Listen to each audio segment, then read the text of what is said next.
Oh, now I understand the show. Yeah.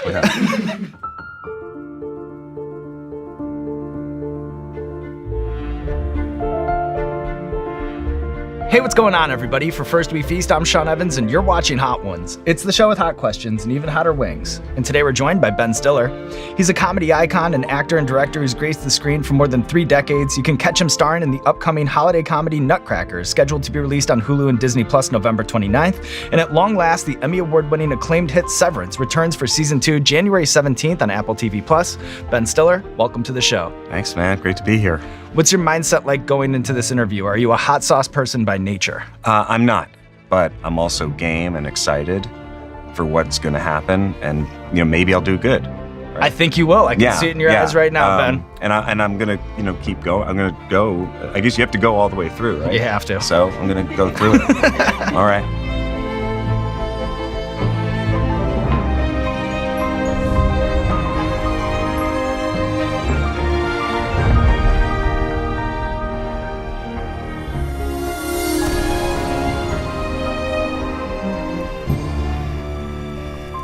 I'm just seeing what the baseline is here. And already Calibrating it. I'm realizing what the situation is.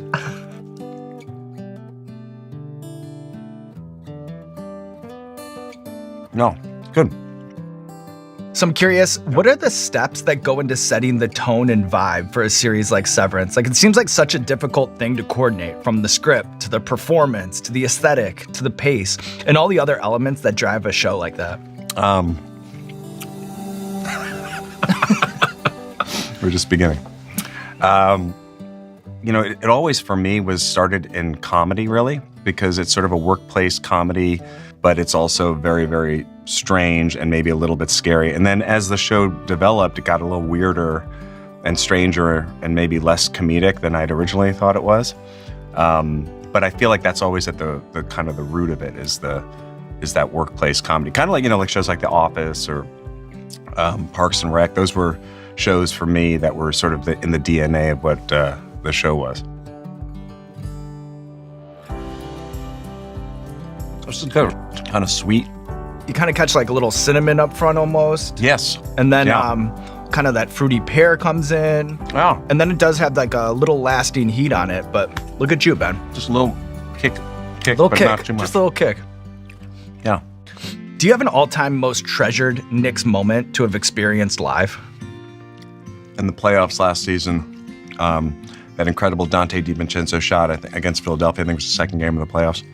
Second game against Philadelphia. Dante took the first shot, and then it came down, missed it, then came back around to him, and then he hit it. It was just so electric. And I was there with my son, so it was a great, father-son moment. Is it weird for you to actually have like a good team to root for? Because I root for historically bad teams. Who do you root And when for? you have, I'm a Bears fan, I'm a White Sox fan, just had the worst White Sox season had the worst season ever. In the history of baseball. That game's been going on for a while. When you have these unicorn eras where you actually have to deal with concepts like hope and expectations, it does kind of like recalibrate your psychology as a fan. I'm wondering, is that like kind of strange for you now? Yeah, I mean, I think it's like sort of generational trauma or something.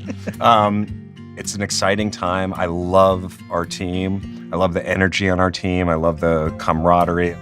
But I think there's always that part with the Knicks fan where you're like, don't quite, don't lean in too hard. Is this actually going to happen? Yeah.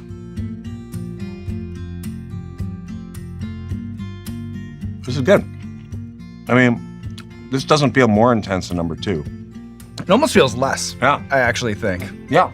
You're in the game because you're in the game now. Right. You know, in the game. You walk in a little trepidatious, a little nervous, but then, you take an elbow, you grab a rebound. Yeah, exactly. And now you're in flow state. Get in flow, get out of your head. Yeah. Right? Exactly. Can't think too much. Just got to shoot or eat. That's really good. So reading about your childhood, shooting remakes of Airport 1975 or like thumbing through issues of American Cinematographer, it kind of reminded me of the childhood scenes of Spielberg and The Fabelmans. Mm-hmm. Do you remember your earliest memory of like knowing that you have a true love of filmmaking? I mean, I think back to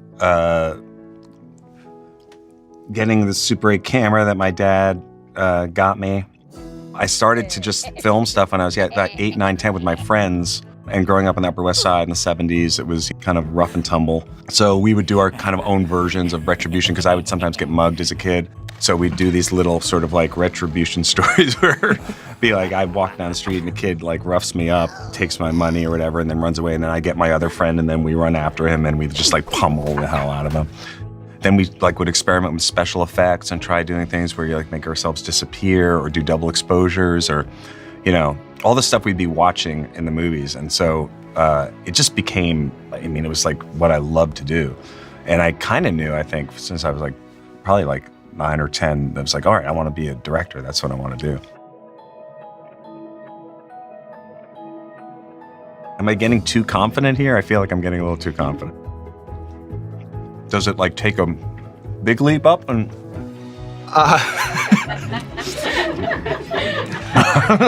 Let's remember this time, you know? Like the other reason let's why... remember this time? Like, yeah, let's remember the good times, all right? Lock yourself into this moment. Be present in this moment, all right, That laugh was so ominous. All right.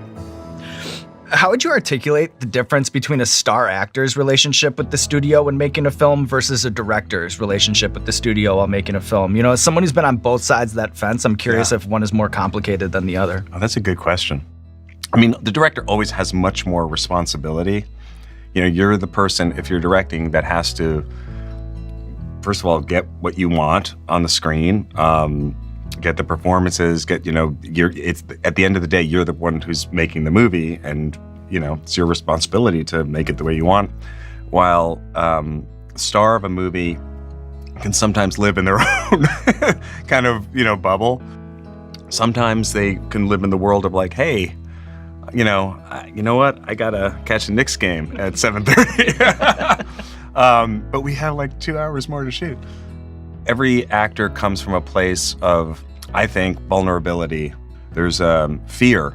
Actors and stars figure out ways to cope with that. So if you don't make your day and your actor leaves early or, you know, they show up late, sometimes, you know, the studio will maybe understand that, but it's the director's responsibility to kind of like figure out how to make it work.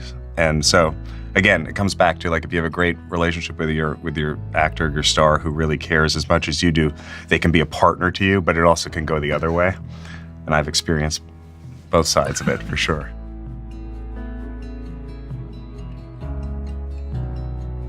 I like it. I'm enjoying it. All right. I am too, right along with you. Yeah. Hand in hand. Yeah. All right, good. Through the gauntlet, Ben. Good. Is it true that the Motion Picture Association would not allow for the name Fokker unless the filmmakers could prove that there was actually someone with that surname? Oh, I think that is true. Yes. Yeah. They because it was a PG-13, I think, and they thought it was too close to fucker. So they're like, if you wanna clear this hurdle, you have to show us a photocopy of somene's driver's license. Yeah, with well, this they have to clear names somehow. I don't understand how it works legally, honestly, but that something like that did happen. I also remember having to go to speak to the arbitration board when they wanted to give Zoolander an R rating. The goat orgy thing was something they didn't care for, or they didn't think it was wholesome enough. And it was just so ridiculous. The whole thing was so ridiculous. And I wrote like a little speech and I had to, go through it all. You had to make the case? Yeah, and I think I had to talk about like other movies that had come out that had, worse things in them. You had to cite comps. Yeah, exactly. No, I mean, but this was a real thing. Yeah, it was nerve-wracking because it was so important because we didn't want, when you have a comedy and you have jokes that work, the last thing you want to do is have to cut them for a rating. I'm kind of hoping for some more of a reaction. Is that stupid?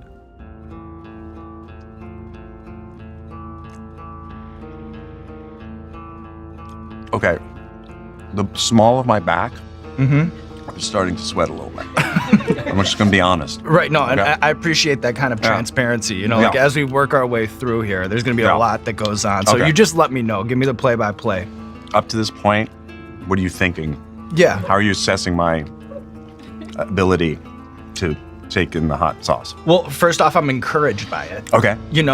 Like you're in like an 80th percentile. Really? Right now. Okay. Yeah. Cool. So. Okay. Take that home.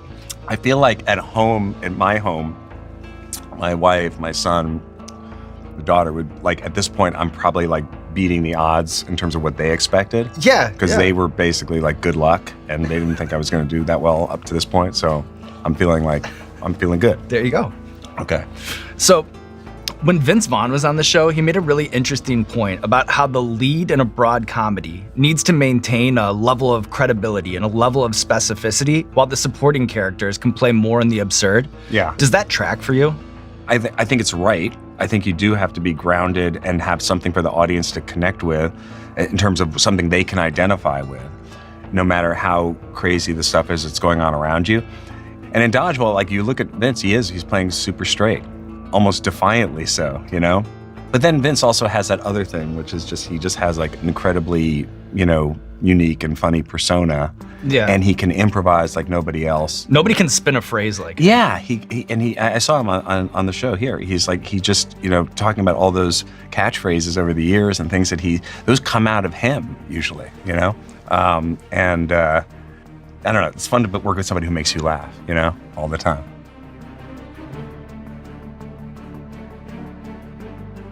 My nose is running a little hotter. Yeah. You don't have to wait for it, Yeah. Right, it's right there. Mm-hmm. This is more like what I think of when I think of spicy hot. Distracting from the meal a little bit. Mm-hmm. Exactly. As a filmmaker, are test audience a force of good or a force of evil? Good question.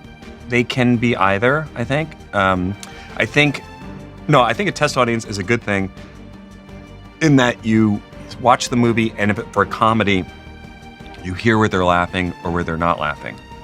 Then the second part of it is they hand out questionnaires where they ask people, what did you like? What didn't you like? What part was slow for you? What character did you like? What character didn't you like? Those kinds of things can then get, then it becomes very subjective. But with studios, they do that because, they have a lot of money in the movie and they want to reach, but it can really end up, taking the uniqueness sometimes out of a movie.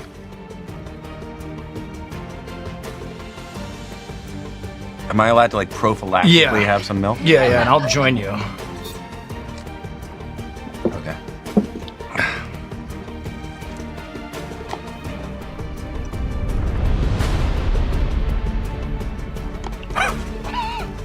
I appreciate your mirroring, being connected. Mm-hmm. Always. All right. I'll follow you wherever you want to go. All right, good. Take the wheel. Gotta eat it, right? Not too bad. Whoa. I was not prepared for that.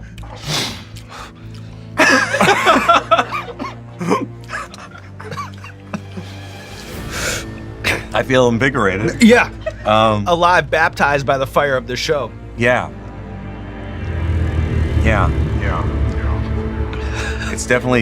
It's remaining with me. And possibly even growing. Am I allowed to try? Of course. Oh yeah, it definitely is. It grows. Right. Okay. All right. What can you tell the people? Oh man. Okay.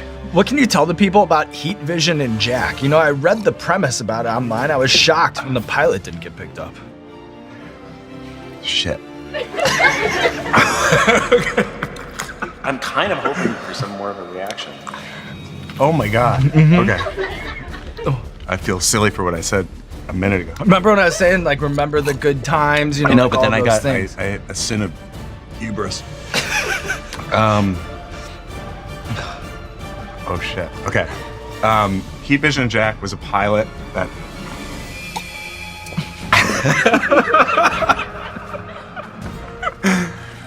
Oh, now I understand the show. Yeah. Is it pilot? Sorry. Make no apologies. I'm going through the same thing. I made. Yeah, with Rob Schraub and Dan Harmon, brilliant writers who came up with this crazy idea about an astronaut who flies too close to the sun, and so when the sun is up, his brain expands, and he's the smartest man in the world. When the sun goes down, he's normal. That's Jack Black. And his best friend gets turned into a motorcycle. That's Owen Wilson. I don't know why they didn't pick it up.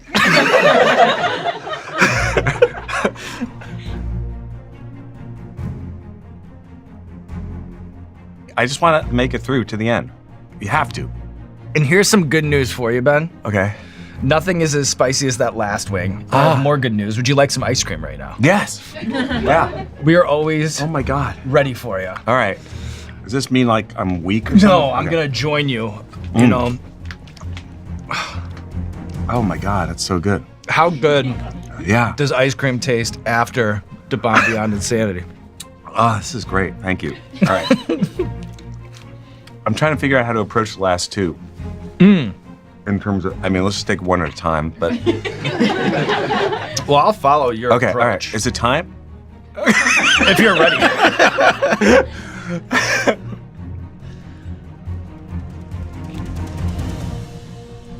All right. Respect. All right. Okay. What's that one? So this is Arbol Scorpion. Not fun by any stretch of the imagination, but not the kind of instant violence of the last sauce. Okay, good. Yeah. The last one sort of had, I think, like a more of like a post, violent thing happening. Right, yeah. It's That's good. What's that? I know.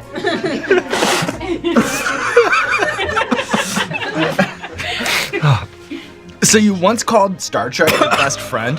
What? You once called Star Trek your best friend. I did. Is there a technology or a component of life aboard the USS Enterprise that you wish were more present in our reality and in our world? I love Star Trek. It's funny, I called him my best friend. It's really sad, actually. Well, the transporter, obviously. And then just to be on the bridge of the Enterprise with Captain Kirk and Mr. Spock. I just like all those characters.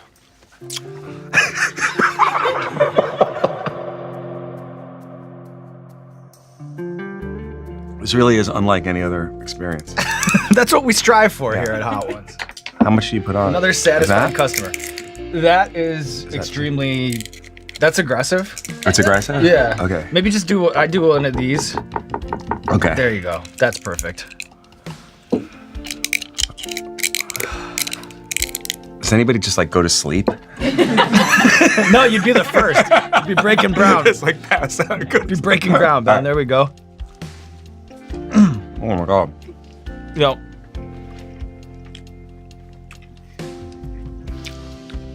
But the good news is, that's a wrap on the Hot Ones gauntlet. All right. You were worried how you'd fare, but look at you now. Look at made me. it all the way through. Unscathed. And in this winding interview, we've talked a lot about your career, but it really is only the tip of the iceberg as someone who's been making films for over 3 decades. And here is a Lore of Hollywood fun fact. Okay. Did you know that Your Friends and Neighbors was the first ever movie reviewed on Rotten Tomatoes? No. I'm curious, reflecting back, which crazy. film of yours do you think was most misunderstood or treated unfairly by critics now with, the benefit? Oh man, Of good hindsight. question. I don't know. I mean, look, it's very hard to analyze why critics like something or don't. I'm always surprised when critics love something, and I'm always surprised when they hate something too. Because it's so subjective. But I mean, Zoolander 2, probably. I gotta say, I think it got kind of, it's hard to think it was that bad that people didn't like it that much, but maybe I'm wrong. Oh, That's right, man. Come on. When am I coming back here to do this again? whenever you want. Open door policy for you, Ben. Zoolander 2. Pain. Which is cathartic. Closing out season 25 with a bang, and look at you, Ben Stiller, taking on the wings of death, living to tell the tale. Now there's nothing left to do but roll out the red carpet for you. This camera, this camera, this camera. Let the people know what you have going on in your life. Okay. Severance season 2 is coming out January 17th. Nutcrackers is going to be on Hulu and November 29th, I think. And Escape at Dannemora is on Netflix, starring Benicio del Toro and Patricia Arquette, Paul Dano. They're amazing in it. And that's it. I'm happy to be here. It's great.